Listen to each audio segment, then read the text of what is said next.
অপেক্ষার পালা শেষ, আমাদের স্টুডিওতে চলে এসেছে Xiaomiর লেটেস্ট ফ্ল্যাগশিপ Mi 11। সো আজকে আমরা এটা আনবক্স করব, আমার ফার্স্ট ইমপ্রেশন আপনাদেরকে জানাবো এবং আলোচনা করব যে এই বক্সটা এরকম শুকাই গেল কেন, মানে এটার কি করোনা হয়েছে নাকি না খাইতে শুকাই গেছে নাকি জিমে যায়। সো চলুন শুরু করা যাক। সো বক্সের উপরের দিকে লেখা আছে 108 megapixel AI super camera, remember super camera like Superman, and then Super AMOLED display / HDR10 Plus sound by Harman Kardon এবং পেছনের দিকে কিছু চাইনিজ কথাবার্তা লেখা আছে যেখানে শুধু বোঝা যাচ্ছে এটা 8GB 128GB ভেরিয়েন্ট। আমরা নর্মাল ফোনের যে বক্স দেখি সেটার প্রায় অর্ধেক হচ্ছে এটার size. So let's unbox the phone without any further adieu. Box খুলতেই দেখতে পাচ্ছি বক্সের ভেতরে বক্স, এটাকে আমরা সাইডে রাখতেই দেখতে পাচ্ছি ফোনটি। সো ফোনটি বের করে আমরা একটু সাইডে রাখি। সাইডে রাখার পরে আমরা প্রথমে যে বক্সটি পেয়েছিলাম সেটি একটু ওপেন করি। ওপেন করার পরে প্রথমে দেখতে পাচ্ছি সিম ইজেক্টর পিন এখানে আছে, অ্যান্ড দেন বক্সের ভিতরে কিছু ডকুমেন্টস এবং একটি টিপিইউ কেস।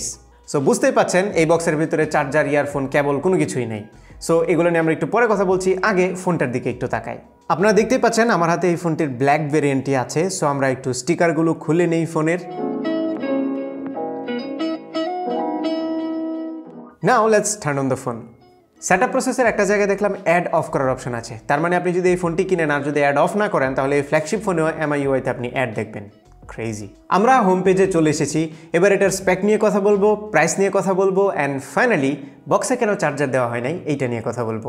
তার আগে বলে দিই, আপনারা যদি Mi 11 সহ অন্যান্য যে কোনো স্মার্টফোন কিনতে চান তাহলে ঘুরে আসতে পারেন গ্যাজেট ভান্ডার থেকে। গ্যাজেট ভান্ডারের শপ আছে বসুন্ধরা সিটি শপিং কমপ্লেক্সে। আমি তাদের শপের ঠিকানা, ফেসবুক গ্রুপের লিঙ্ক সহ অন্যান্য সকল কন্ট্যাক্ট ডিটেল ভিডিও ডেসক্রিপশনে দিয়ে দিচ্ছি। থ্যাঙ্কস গ্যাজেট ভান্ডার আমাদের কাছে এই ফোনটি পাঠানোর জন্য।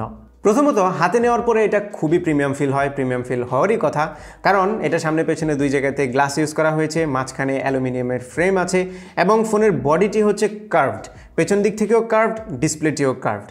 আমার হাতে যে কালার ভেরিয়েন্ট আছে এটা হচ্ছে ব্ল্যাক, এটার আরও বেশ কয়েকটা ভেরিয়েন্ট আছে।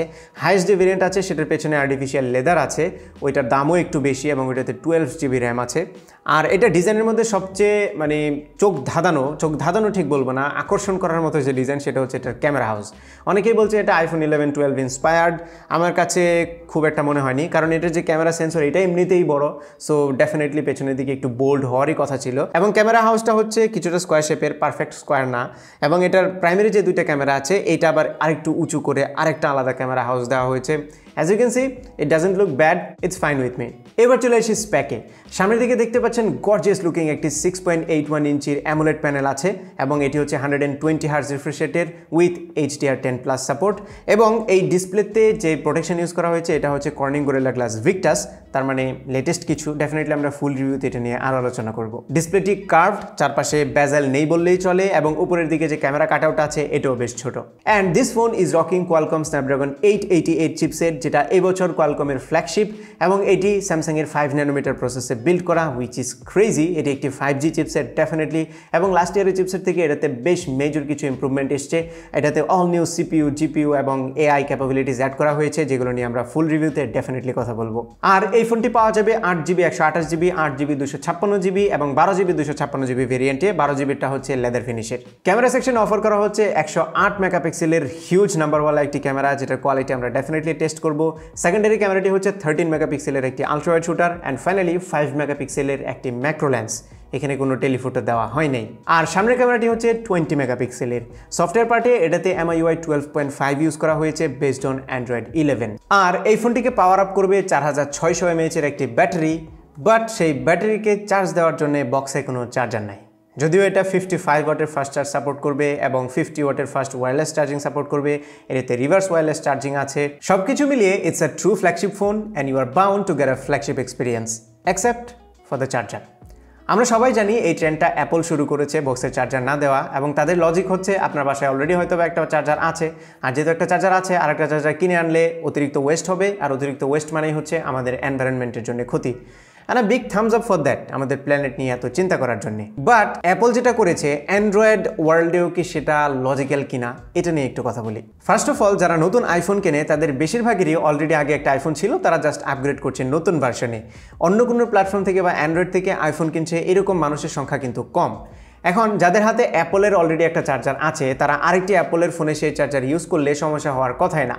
কিন্তু অ্যান্ড্রয়েড ওয়ার্ল্ডে রং বেরঙের চার্জার আছে, কারো কাছে এই ব্র্যান্ডের চার্জার, কারো কাছে ওই ব্র্যান্ডের চার্জার, এবং ব্র্যান্ডগুলো স্পেসিফিক্যালি বলে দেয় যে আমাদের ফোনের বক্সের সাথে যে চার্জারটি এসছে সেটি দিয়েই চার্জ করবেন। সেই জায়গাতে আপনি যদি রং বেরঙের অন্যান্য ব্র্যান্ডের চার্জার দিয়ে চার্জ করেন তখন ফোনের ক্ষতি হবে কিনা এই বিষয়টা একটু ভেবে দেখতে হবে, কারণ ডেফিনেটলি অ্যান্ড্রয়েডের কোনো ইউনিভার্সাল চার্জার নাই যেটা আইফোনের বেলায় আছে। আর আপনার বাসায় যদি চার্জার থাকেও প্রবাবলি সেটা 10 ওয়াট কিংবা 18 ওয়াটের চার্জার, আর এই ফোনটা 55 ওয়াটের ফাস্ট চার্জিং সাপোর্ট করে। সো আপনি ডেফিনেটলি স্লো চার্জ করবেন না, আপনার মনটা চাইবেই যে আমি একটা ফাস্ট চার্জার ইউজ করি, অ্যান্ড দেন আপনি সেপারেটলি চার্জারটা কিনবেন। সো ব্র্যান্ডগুলো আরেকটা লজিক দেখাচ্ছে যে ফোনের বক্সে চার্জার না দেখালে ফোনের প্রাইস ড্রপ করা পসিবল, উইচ মিনস ব্র্যান্ড যখন ফোন বানাবে আর যদি বক্সে চার্জার না দেয় then one less production process to worry about, এবং একটা মাথা ব্যথা কমলো। বাট প্রাইসটা কত কমাবে? My guess it will not be significant. At least আপনি বাইরে থেকে একটি চার্জার কিনতে গেলে 55 ওয়াটের চার্জার কিনতে গেলে যে টাকা খরচ হবে সেটার তুলনায় সিগনিফিক্যান্ট কিছু হবে না। আবার বক্সের সাইজ ছোটো করেও কিন্তু তারা খরচ কমাচ্ছে। সো ইয়াস, ব্র্যান্ডের বেনিফিট এখানে আছে, নেচারেরও বেনিফিট আছে, কিন্তু মাঝখান থেকে বাস খাচ্ছে ইউজাররা। আর আরেকটা বিষয়, মানে এই চার্জার রিমুভ করে দেওয়ার কথাটা কি অন্য কোনো ব্র্যান্ডের মাথায় আর কোনো দিনই আসে নাই? অ্যাপল যেই চিন্তা করলো সাথে সাথে সবাই ফলো করা শুরু করলো। ইটস লাইক অ্যাপল হচ্ছে হ্যামিলনের বাসিওয়ালা আর বাকি সবগুলো ব্র্যান্ড হচ্ছে ইঁদুর। ওয়েট, এখানেই শেষ না। আইফোন 12 যখন রিলিজ হলো আর সবাই যখন জানতে পারলো যে বক্সের ভিতরে চার্জার নাই, তখন Xiaomi অ্যাপলকে খোঁজা দেওয়া শুরু করছিল যে আপনাদের বক্সে চার্জার নাই, আমাদের বক্সে আছে। মানে তারা মিমস বানানো শুরু করছিল। এখন কি হলো ভাই? এনিওয়ে, চার্জার ইস্যুটা বাদ দিলে it's a premium phone, premium looking, premium feeling, premium spec with a premium price tag.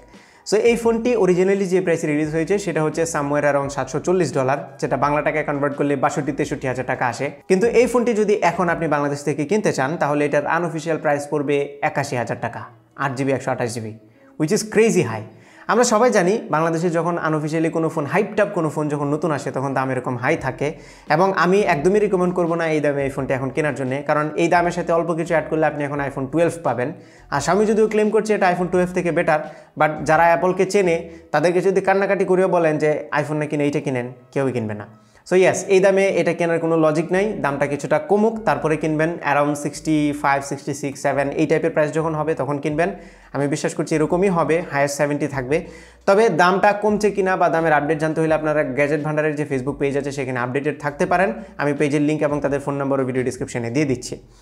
So এই ছিল আমাদের আজকের ভিডিও। আশা করি ভিডিওটি আপনাদের ভালো লেগেছে। যদি ভালো লেগেই থাকে তাহলে ভিডিওতে একটা লাইক দেবেন, কমেন্ট করে জানাবেন কেমন লাগলো। আপনার ফ্রেন্ডদের সাথে শেয়ার করতে একদমই ভুলবেন না, আর আমার চ্যানেলে সাবস্ক্রাইব তো মাস্ট। দেখা হবে এটার ফুল রিভিউতে। টিল দেন টেক কেয়ার, আসসালামু আলাইকুম।